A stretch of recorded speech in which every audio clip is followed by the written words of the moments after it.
শুটকি প্রেমীদের জন্য আমার আজকের ভিডিও লইটে শুটকি দিয়ে কাঁঠালের বিচি অসম্ভব মজার একটি রেসিপি আজ আপনাদের সাথে শেয়ার করব। আসসালামু আলাইকুম, শাকিস কিচেন অ্যান্ড ব্লগসে সবাইকে স্বাগত। স্পেশাল এই রান্নাটি শেষ পর্যন্ত দেখার অনুরোধ রইল। প্রথমে এরকম কাঁঠালের বিচি নিয়ে নিয়েছি। কাঁঠালের বিচির উপরের অংশটা কি করে ছাড়াতে হয় সবাই জানি, সেজন্য এটা আর আপনাদের সাথে শেয়ার করলাম। আজকে লইটে শুটকি দিয়ে রান্না করবো। এখানে লইটে শুটকি আমি খুব ভালো করে পরিষ্কার করে কেটে নিয়েছি, তারপর গরম পানিতে ভিজিয়ে রাখবো। এটা কুসুম গরম পানি ছিল, ভিজিয়ে তারপর পরিষ্কার করে নেব। এখানে আমি কাঁঠালের বিচিগুলোকে উপরের সাদা অংশ ছাড়িয়ে 2 টুকরো করে ভালো করে ধুয়ে নিয়েছি, আর শুটকিগুলোকে গরম পানিতে ভিজিয়ে রেখে সামান্য লবণ দিয়ে খুব ভালো করে ধুয়ে নিয়েছি। শুটকিগুলো গরম পানিতে ভিজিয়ে সামান্য লবণ দিয়ে হাত দিয়ে কচলে কচলে ধুয়ে নিলে শুটকিটা খুব ভালোভাবে পরিষ্কার হয়। অবশ্যই খুব ভালো করে পরিষ্কার করে না নিলে শুটকিতে যে বালি থাকে সেটা কিন্তু আপনার রান্নায় থেকে যাবে। চুলায় একটি প্যান বসিয়ে এখানে 1 কাপ পরিমাণ সয়াবিন তেল অ্যাড করে দিয়ে দিয়েছি কুচানো পেঁয়াজ 1/2 কাপ পরিমাণ। এই রান্নাতে তেলের পরিমাণটা একটু বেশিই লাগবে।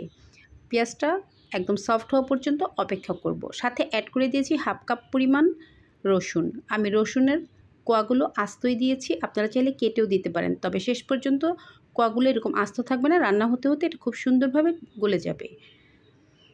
দিয়ে দিলাম লবণ। লবণ দিলে পেঁয়াজটা খুব তাড়াতাড়ি সফট হয়। এখানে আমি পেঁয়াজটা একদম ব্রাউন করব না, তবে মোটামুটি একদম সফট হয়ে ব্রাউনের কাছাকাছি যাবে ততক্ষণ পর্যন্ত অপেক্ষা করব। তারপর এখানে দিয়ে দিলাম আদা রসুন বাটা 2 চা চামচ পরিমাণ। চাইলে শুধু রসুন বাটাও দিতে পারেন, তবে আমি এখানে আদা রসুন বাটাটাই ব্যবহার করেছি। সারা বছর অপেক্ষায় থাকি কখন কাঁঠালের বিচি আসবে, আর ঠিক এভাবে এই শুটকিটা রান্না করে খাবো। চেষ্টা করবেন লইটে শুটকি দিয়েই এই রান্নাটা করতে। দিয়ে দিলাম 1 চা চামচ পরিমাণ হলুদের গুঁড়া, 1 চা চামচ পরিমাণ লাল মরিচের গুঁড়া, 1 চা চামচ চেয়ে একটু কম ধনিয়ার গুঁড়া, 1/2 চা চামচ পরিমাণ জিরা গুঁড়া।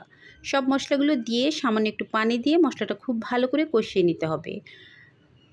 জিরা এবং ধনিয়ার পরিমাণ কিন্তু খুব সামান্য, আর আমি প্রায় 500 গ্রামের মতো কাঁঠালের বিচি কিন্তু এখানে রান্না করব।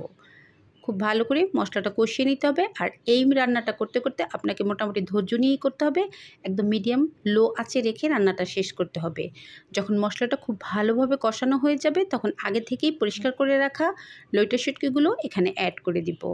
আপনি চাইলে অন্য শুটকি দিয়ে রান্না করতে পারেন, তবে আমি যে স্পেশালভাবে রান্না করব সেটা কিন্তু কখনোই লইটে শুটকি দিয়ে রান্না না করলে সেই টেস্ট পাবেন না। তাই চেষ্টা করবেন লইটে শুটকি দিয়েই রান্না করতে। বললাম তো এটি একটি স্পেশাল রান্না, আপনি শেষ পর্যন্ত দেখুন, অবশ্যই বুঝতে পারবেন এটা কেন স্পেশাল। ঢেকে দিয়েছিলাম প্রায় 5 থেকে 7 মিনিটের জন্য। এর মধ্যে খুব ভালো করে শুটকিগুলো কষানো হয়ে গিয়েছে। দেখুন নিচে কিন্তু একটুও পানি নেই, খুব ভালো করে কষানো হয়ে গিয়েছে। যখন কষানো হয়ে যাবে আগে থেকেই রেডি করে রাখা কাঁঠালের বিচিগুলো এখানে অ্যাড করে দিলাম। কাঁঠালের বিচি দিয়ে শুটকি অনেকভাবেই রান্না করা যায়, তবে এই রান্নাটা একদম স্পেশাল। আপনি একবার খেলে অবশ্যই এই রান্নার প্রেমে পড়ে যেতে বাধ্য। যারা শুটকি প্রেমী শুধু তাদের কথা বলছি, যারা শুটকি পছন্দ করেন না তারা ভিডিও দেখা থেকে দূরে থাকুন। খুব ভালো করে কাঁঠালের বিচিগুলো শুটকির সাথে এভাবে নেড়েচেড়ে মিশিয়ে নিব, আর মিডিয়াম আঁচে রেখেই রান্নাটা শেষ করব। যখন খুব ভালো করে কষানো হয়ে যাবে তারপর এখানে আমি অ্যাড করে দিব 1 কাপের চেয়ে একটু বেশি পরিমাণ পানি। চেষ্টা করবেন একটু পানিটা বেশি দিতে, কারণ কাঁঠালের বিচি এবং শুটকি সব কিছু খুব ভালোভাবে সিদ্ধ হতে হবে। কাঁঠালের বিচি সিদ্ধ হতে কিন্তু মোটামুটি ভালো সময় লাগে। আমি এ পর্যায়ে ঢেকে দিব এবং একদম মিডিয়াম আঁচে রেখে 15 থেকে 20 মিনিট চুলায় রেখে দিব। তবে মাঝে মাঝে খেয়াল করবেন পানিটা শুকিয়ে যাতে পুড়ে না যায়।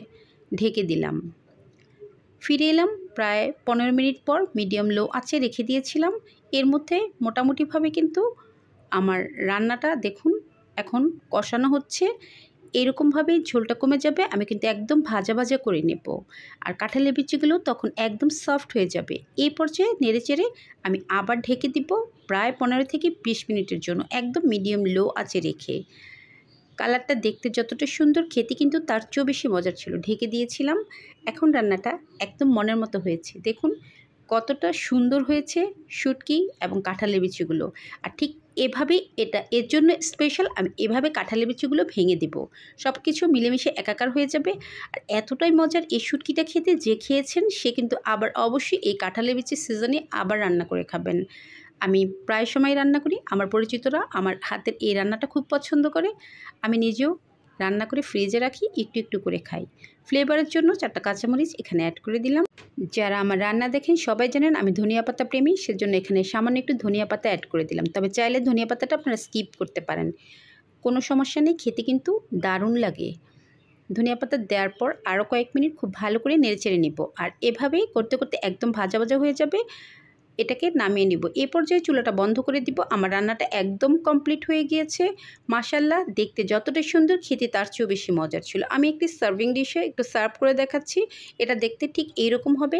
আর ধোয়া ওঠা গরম ভাতের সাথে তো অবশ্যই খাবেন। আপনি পোলাও বিরিয়ানির সাথেও কিন্তু এটা খেতে অসম্ভব টেস্টি। চাইলে রুটি পরোটা দিয়েও খেতে পারেন। আর বাসার সবাই কিন্তু পছন্দ করবে, যারা স্পেশালি শুটকি প্রেমী। আমি কিন্তু একটা কথা বারবার বলছি, আমার রান্নাটা শুটকি প্রেমীদের জন্য। যারা শুটকি পছন্দ করে না তারা অবশ্যই অনেক দূরে থাকবে।